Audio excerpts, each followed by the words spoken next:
There was a point where I operated better in an institution than I did in the real world. What did we teach them while they were in prison? Nothing. So if we taught them nothing and we send them back out to the same place that they left from, what did we expect to happen?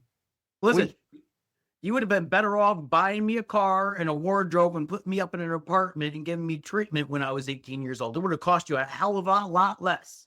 All I know now is this boy is not going back to prison. That's for damn sure.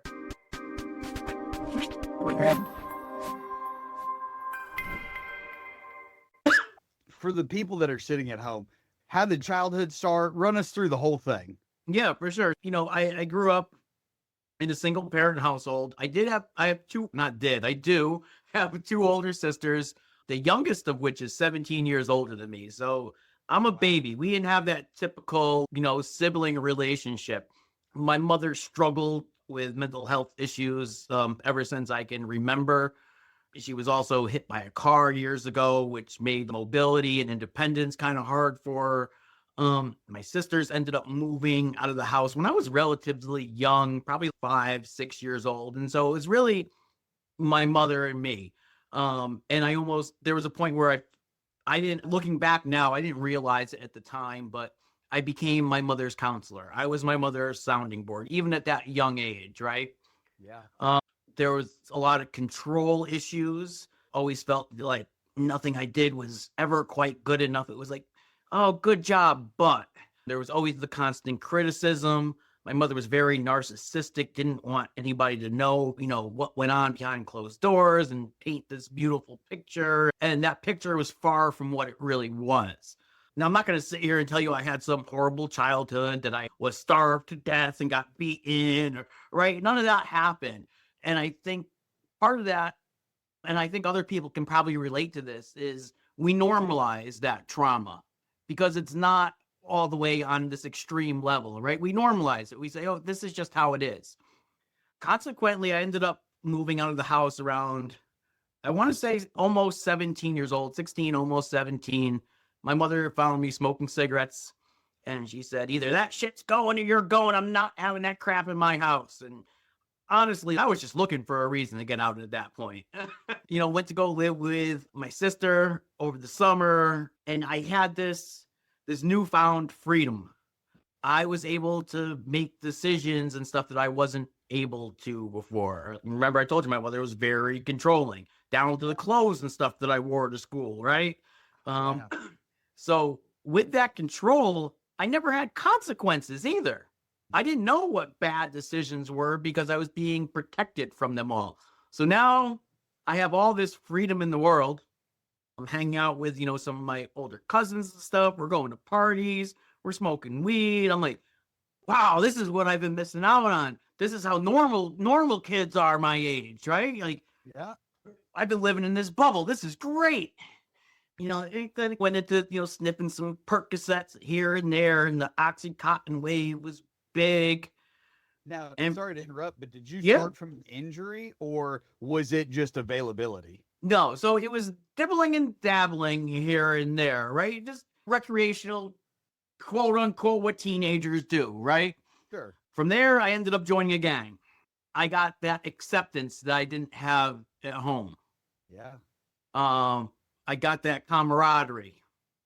I felt like I was worthy, like I was doing something. Started selling drugs. Started selling heroin. I graduated high school. I was 18. I had my own apartment that I shared with my cousin. I had 2 cars at this point, making more money than I knew what to do with. And you couldn't tell me a damn thing in the world, right? I had it all figured out. Yep. That summer, my neighbor asks me if I can help him put a roof on his mother's house with him. He was a contractor, probably not the best one in hindsight. He liked to dibble and dabble too. And I recall the day we were up on the roof and it started raining out. And so we started putting this tarp down and I wrapped the air hose around the chimney one time and I'm using it like a rope. It was going down. Well, my neighbor, who I often refer to as Crackhead Jim, was getting high that day and drinking a little bit. And he saw that hose wrapped around the chimney. And sure enough, he felt obliged to unwrap it for me. Oh, no. Don't you know a tarp turns into a real nice slip and slide when it's wet? Oh my goodness. Yeah, so it took me a little fall. They said I was unconscious for a little bit when I got to the ground. I got up, dusted myself off, went home, and I think I probably drank a couple beers and maybe sniffed a Percocet, and I'm like, all right, I got this, we're good. The next day I woke up and I'm like, yeah, we're not so good. Go to see a doctor. And of course, the circle I'm in at this time, mind you, I'm selling drugs 100 miles an hour. And so everybody's oh, go to see this doctor. Go to see this doctor. He'll give you whatever you want. And I didn't even realize the stuff I was selling was the same as what this doctor was prescribing me at this point. I just saw it as something that I could potentially make money off of. Yeah. So now I'm going to this doctor. He's giving me pretty much whatever the heck I want. Naturally, I'm taking it. I'm in pain, and I become physically dependent on this Oxycontin opiate now. I remember the day that my doctor got arrested. It was a sad day for me. Did he get arrested by state level, federal level? State for overprescribing to his patients, Dr. Dudley Hall. And so within about a week, I ran out of my supply, and I was one hurting SOB, I tell you what. I recall a cousin of mine came over, and he's like, bro, just do a bag. It's the same thing. I'm like, what are you talking about? The same thing? I'm not doing that crap. He left. I did it. And sure enough, all my worries and sickness just melted away. Yeah. Very rapidly, I went from having that apartment and the cars to being pretty much homeless. I started cutting my product more, which meant I started losing my customers, and it just spiraled out of control. Now I'm stealing roofing guns from Home Depot at the age of 18, 19, Yeah. Try to rehab. That didn't work so well. I thought you could go away for 5 days to detox and come out and your life would be great again. Yeah, that didn't work so good. I ended up getting arrested right before my 19th birthday for sales of narcotics. Now, which agency arrested you? They knew what I was doing, but they were never quite able to get me. And at this point in time, now I'm completely strung out, just surviving as an addict in this world, right? Yeah. And what they got me for was me bringing somebody to another drug dealer, getting that person drugs from that other drug dealer, and him giving me a bag in return. Stated they witnessed a hand-to-hand transaction and they gave me police buy money and pretty much they said what they had to say to get the case on me, right? Sure. And here I am. I'm young, naive, not fighting it. And I was in the wrong. I put myself in that situation, right?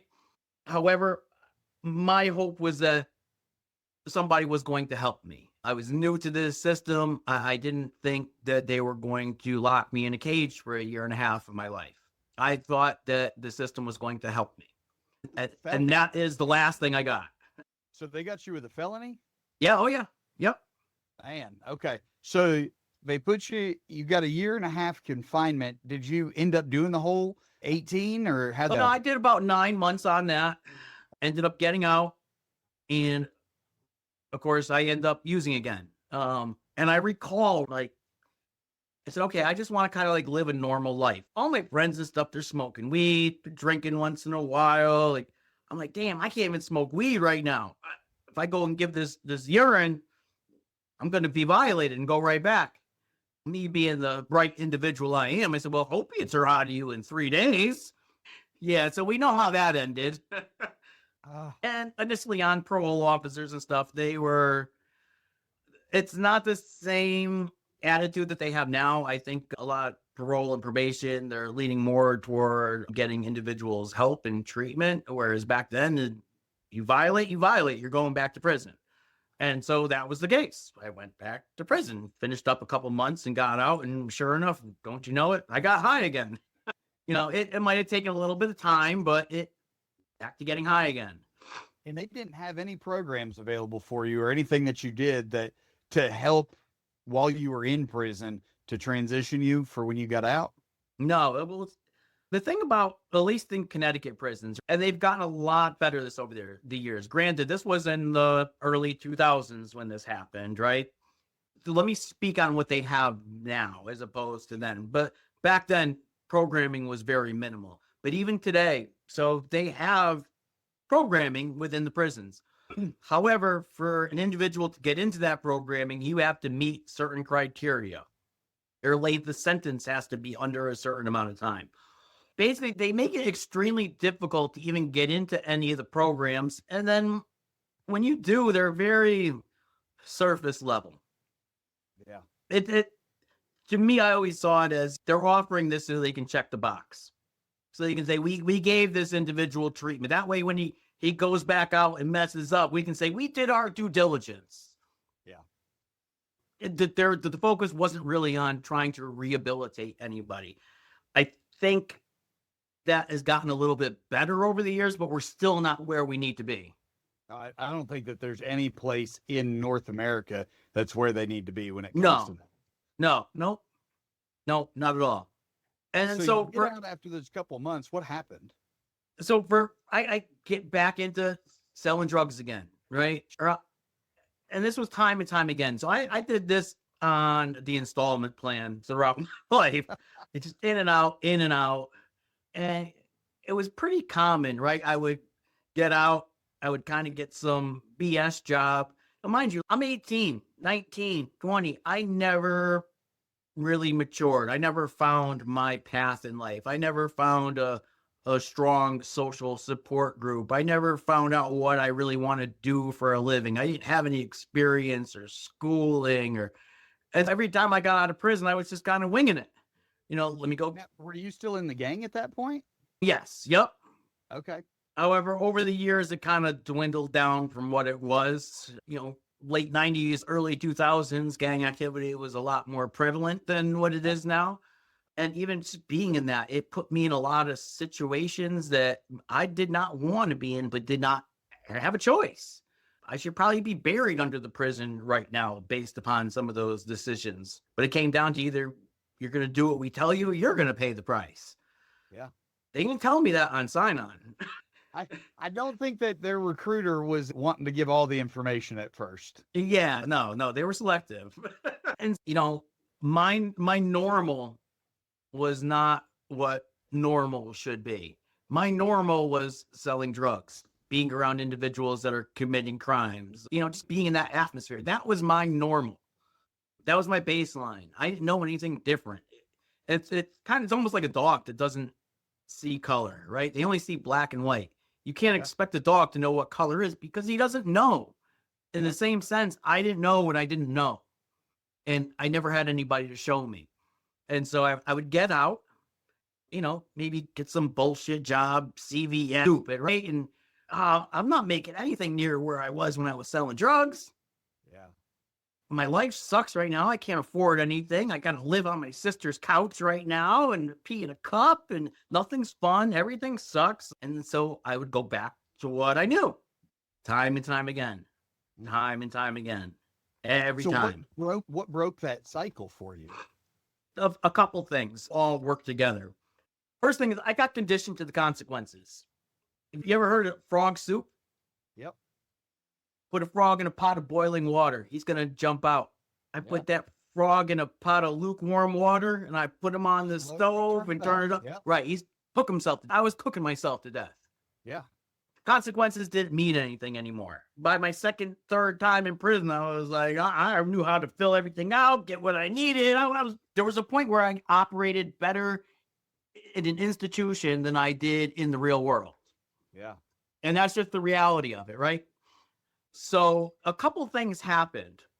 Aside from being conditioned, I also lost that safety net.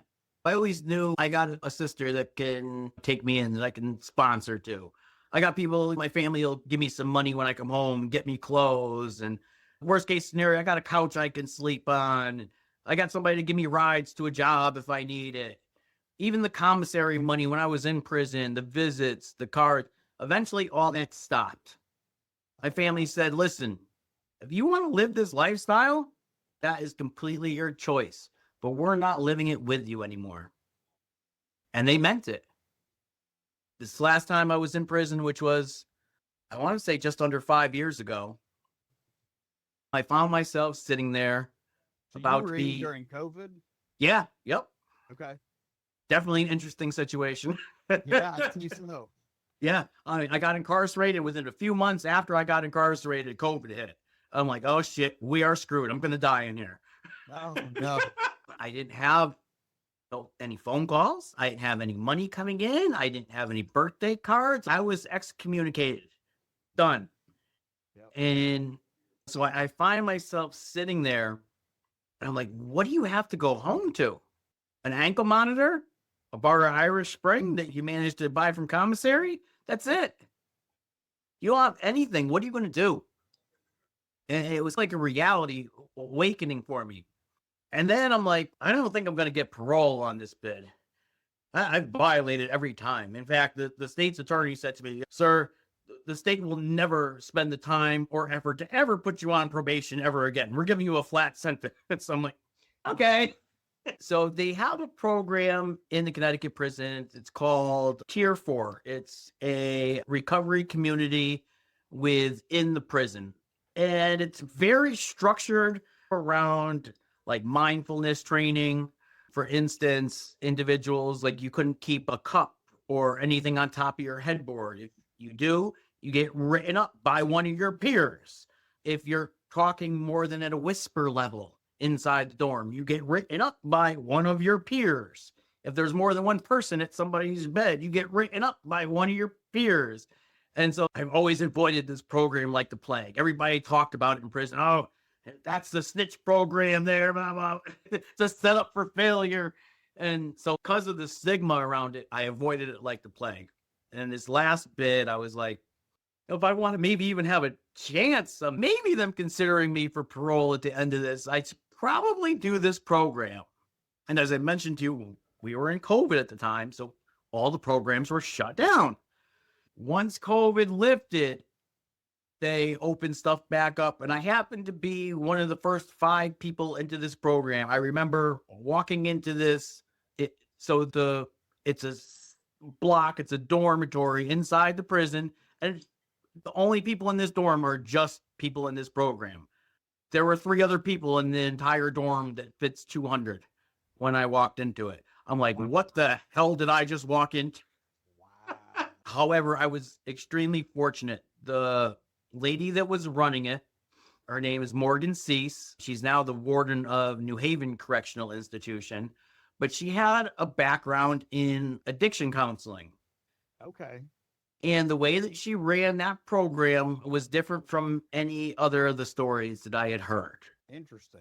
Additionally, she also saw, before I get to that, while I was in that program, a recovery coach came in from a place called CCAR. They're here in Connecticut, and they actually do recovery coach training nationwide. They're like the pillars of recovery coach training. And I got to talking to the guy, and I'm like, I could do this. This seems reasonable. I don't have to go to 4 years of school, and my criminal background and my addiction actually work for me instead of against me. I could really do this. And I got excited about it. The lady that was running the program, Miss Cease, she saw the motivation I had. She saw my abilities, and she allowed me to find my own way in that program. And what I mean by that is she began to allow me to actually start facilitating groups and stuff there. Another inmate and myself, we came up with an employment readiness program, a 6-week course that we put together that we were teaching. We were running recovery meetings. And so I kind of got a feel of what it would be like to actually fit in this role. And it fit pretty well on me. I enjoyed it. Once I got out of there, I started taking the training courses to become a recovery coach. And I remember I was it's called the Reach program, where they put you in an apartment with another individual that's on parole. We just pay minimal rent. I think it was like $400 or $500 a month. And let me back up. I was in a halfway house before I went to the Reach program. And while in the halfway house, I was applying to places I had absolutely no business applying to. I did not have the credentials, the experience, anything to be working at these places. But my resume looked great. According to my resume, I've been like this recovery coach slash counselor for the past 2 years, right? Little do they know it was all inside of a prison setting. Fortunately, that got me into the interviews. Okay. Listen, I'll sell salt to a slug, okay? That's what I've been doing since I was yay high. One guy, I talked to him, it was at a rehab, and I told him exactly what the situation is. I said, listen, I'm on parole right now. I'm in a halfway house. This experience that you see on my resume, this is where it came from. This is what I was doing while I was there. And this is what I want to do from here on. And he told me, he said, listen, he said, I'll give it to you. You got balls. He said, and I commend you. He said, most people wouldn't come forward like that and be so transparent. He said, somebody gave me an opportunity once years ago, and he said, I wouldn't be where I am today had that person not given me that opportunity. He said, I'm going to extend that same opportunity to you. He said, what you do with it, he said, that's completely up to you. I went from cleaning toilets and making beds for privileged white teenagers who got caught smoking weed and their parents wanted to pay $30,000 to fix them. I went from that, and within 6 months, I was a facilities manager of 6 of their facilities. Oh, wow. Yeah. And then from there, I just kept on progressing through my career. Unfortunately, this job doesn't pay much, and you sometimes have to do a hop, skip, and a jump to the next place just to get a pay increase. Yeah. And then it finally landed me here as the program manager of the Family Reentry Recovery Community Center in Bridgeport.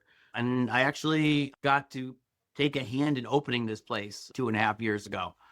Congratulations. And then the individual I was doing the employment readiness stuff with in prison, I actually hired him once he came out. Oh, really? Yep. So he's working there now?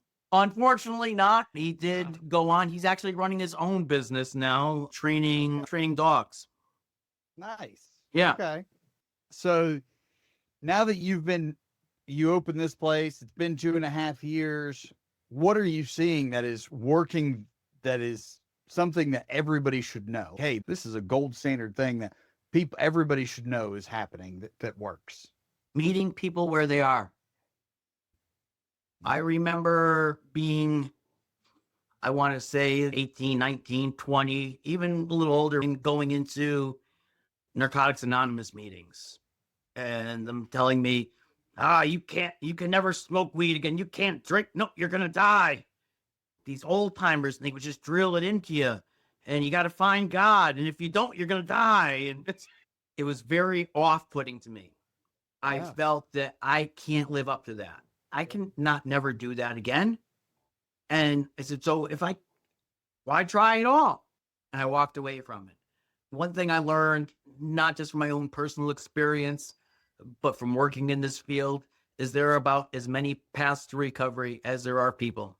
Just because it works for me does not mean it's going to work for you. Yeah. Listen, I smoked crack and shot dope for almost 20 years. Guess what? I smoke weed now once in a while. I drink once in a while. I'm not dying. Yeah. I'm doing great.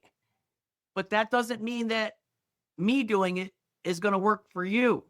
Sure. You could smoke that weed and go right down the rabbit hole, and next thing you're smoking a crack under the bridge. Just because it's good for me doesn't mean it's good for you. And we need to understand that we need to ask people what they want. We need to treat people like they are their own resources. Nobody knows them better than they do. So how do you think that's scalable then to be able to do for a large group of people? How do you meet everybody where they are? So that's kind of one thing that we do here, right? Aside from having all recovery meetings and different support activities and stuff like that, our goal is to sit down with the individual and we'll put together what's called a recovery wellness plan. We talk about what are your goals? What are your barriers that are keeping you from getting to those goals? What's worked for you in the past? What hasn't worked for you? What are some things that excite you? What are maybe a couple of things that you don't know about or unfamiliar with that might scare you but might be willing to try? Oh, that's a good one. Okay. So how many people a year are you guys helping? Let's see. Right now we're taking in probably about anywhere between 15 to 25 intakes, new individuals per month here, Okay. which for only being open for about 2.5 years is okay. I'd love for it to be more, and I'd love to see more of this model applied. I'd love to see recovery coaches and stuff going more into prisons and working with individuals there post release. I listen, like we were saying in the beginning, I think if we make the initial investment into our people, we're going to stop paying more in the long run. There's a reason why individuals do what they do. I found that in most cases, it's out of desperation. We find ourselves in desperate situations, or emotional regulation is off, right? And it stems back from like trauma, lack of education, lack of resources. Yep. Then you incarcerate an individual. You do nothing to change the circumstances which put that individual there in the first place. You release that individual.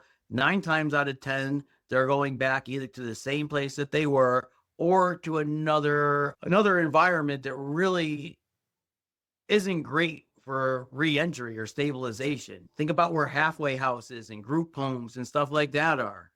Smack dab in the middle of the hood.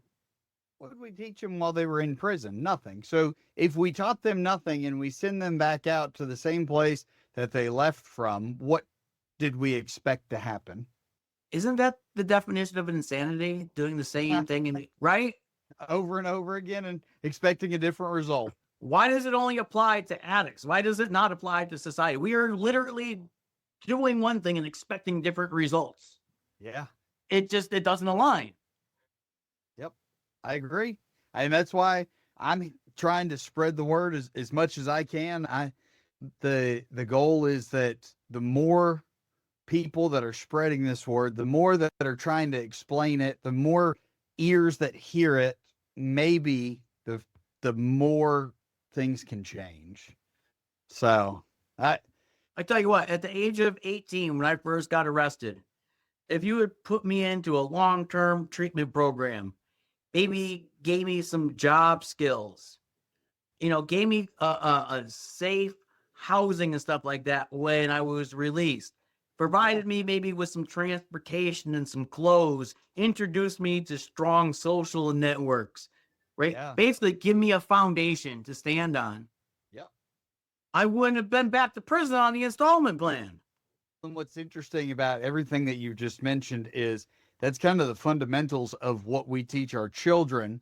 And when we have people that are going through incarceration, we can't assume that they know any of the same things that you would expect Susie from the suburbs to know, right? So giving them the foundation that they need, that we're trying to give to all of our children, that's how we help people. That's how we help lift them up, right? And so it's interesting when you say that, because I'm just sitting here thinking, I'm like, man, those are the exact things I try and teach my children. Exactly. And then here's another thing, right? It's that trickle down trauma, that cycle. If I don't know something, I can't teach it to the ones below me. Yep. That's exactly right. It's exactly right. And it feels like we're emptying a river with a spoon, but hopefully we're making a difference at least a little bit. So I'm trying. Yeah. And if I could help just one person, I'll be good with that. Yeah. Hey, 1 for 1, right? Yep. Helping one person, coming from one person. If everybody did that, boy, we'd be great, right? It's like what's that? When you pay for the person behind you in a drive-through. Yeah. Right? Yeah. Yep. Just keep moving it forward. Give it to the next person. I think there's a lot of help that could be done if we would just follow that plan. I think we need to remember our humanity, remember who we are, especially in today's, the whole political climate that we're facing right now. People are just so about self. Yeah. And it's so self-absorbed and angry and dismissive. And I think we forget who we are as humans. Yeah, absolutely. And I couldn't agree with you more, because they're angry. What I've seen, at least, anecdotally, this is my perspective. People get angry. They're worried about themselves, but then they will become upset when something or somebody doesn't help them when they need it. Yes. And Yes. it's like, hold on now. Remember that whole do unto others as you would have them do unto Yeah. you? What happened to that part? Yeah. At some point, I may be in a position where I need help and a hand up. And I would hope that anybody that knows me would come and help me and give me a hand up, the same that I would do it for anybody else. Yeah. So I can't get behind the theory of it's all about me, it's all about me, it's all about me until I need help. And then somebody better come help me because it's still all about me. And that's one that I definitely struggle with. And you know what? I think as long as we keep on incarcerating individuals and kicking the proverbial can down the road, the more it's going to reflect that same mentality. Like you said, if you're on the installment plan, what's the intent? That we're going to just keep you on the installment plan until you eventually die? How does that help anybody? How does that help you? How does that help the taxpayers? How does that help society as a whole? It doesn't. It doesn't. Temporarily, we can say it's not our problem anymore. That problem's gone, but that problem comes back. And it's everybody's problem. And quite frankly, it's really expensive to house people in prison. Yep. Listen, you would have been better off buying me a car and a wardrobe and putting me up in an apartment and giving me treatment when I was 18 years old. It would have cost you a hell of a lot less. Yeah. And the people, I've had this conversation with so many people and they say, well, what about the victims? What about the victims? What about the victims? And my answer remains the same across the board, which is that I don't agree with the idea that we simply need to punish people. You're the victims of a crime. Let's say that you burglarized a house because you were trying to get some dope money. Okay. Yep. They got their justice when you got arrested and you got whatever sentence it was that you were getting. Now, in order to make sure we don't have future victims, it's incumbent upon us to give you the help that you need to be successful. Otherwise, where there was one victim, next time there's going to be 2 victims and 3 victims. So what about the victims? Getting people help is actually helping the victims. Plus, if my house got broke into and the person that broke into it got treatment and became an upstanding citizen, that would make me happy. I wouldn't be happy if my house got broke into, but I'd be happy that change came from it and that nobody else's house. We never see that. How often do we see that? So we have no example to go, but just like the dog that doesn't see color. Yeah. Yep. And that's why at least for the Redemption Project, that's why I'm out there trying to share these stories, right? Get it in front of everybody and anybody that will listen, whether you're just part of the community, whether you're a researcher on the topic, whether you were incarcerated or you were an addict yourself and you're not sure if you can make it the next day. Here are stories of success. Let them help. Yeah. Let them lift you up. So you know there is a future. Believe you me, if I can do it, anybody can. Honestly, brother, there was a point in time where I accepted the fact that I would probably never see into my 30s. That was a reality for me. Yeah. And it's an all too common occurrence that I'm talking to somebody and they say the same thing, right? Mm-hmm. It's usually people will say their 20s or their 30s. Every now and again, somebody will say, I didn't think I was going to make it to my 40s. And I'm like, oh, man, if you can make it to your 40s like me, then you're good then. Yeah. Yep. But all I know now is this boy is not going back to prison. That's for damn sure. And I love that attitude. And man, I appreciate you taking the time to talk to us today and kind of just share what your experiences were like, where you're at now, and showing people you can overcome. You can. And listen, I appreciate you for shining a light on a subject that people really don't like to talk about. And they can hear some things that they don't like to hear, but I'm going to keep saying them as loud as I can. Oh, yeah. The bigger my microphone gets, the more they have to hear me.